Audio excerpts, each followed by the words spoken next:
When a Portuguese governor tried to humiliate an African princess by refusing her a chair, he had no idea he was about to face his greatest nightmare. The woman who calmly sat on her servant's back during that tense negotiation would turn slavery raids into her recruitment tool and make European armies disappear into African forests.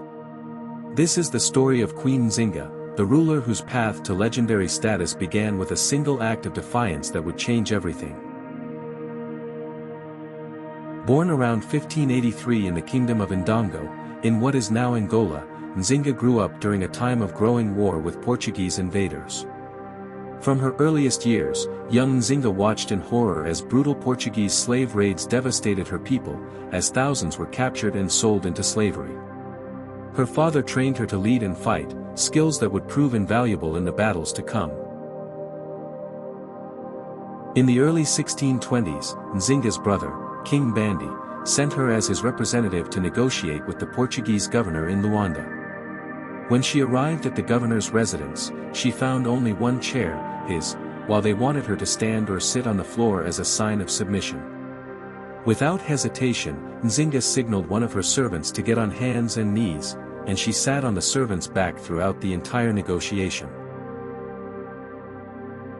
When her brother died suddenly under suspicious circumstances, enemies likely poisoned him, Nzinga's grief turned to rage. Within months, she had maneuvered herself into the position of queen. The colonizers refused to recognize her authority, dismissing her as merely a woman who had overstepped her bounds.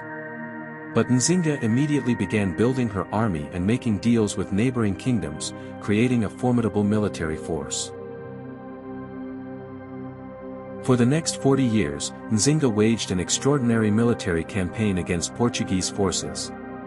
When traditional battlefield tactics proved insufficient against European weapons, she revolutionized her approach, pioneering guerrilla warfare techniques in the dense African forests.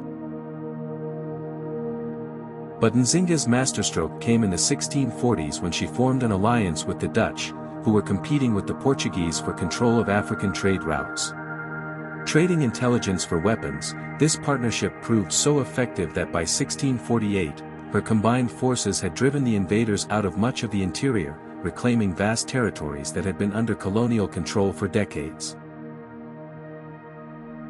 Even in her final years, Queen Nzinga continued to lead military campaigns personally until her death in 1663 at age 80, never having surrendered to colonial rule.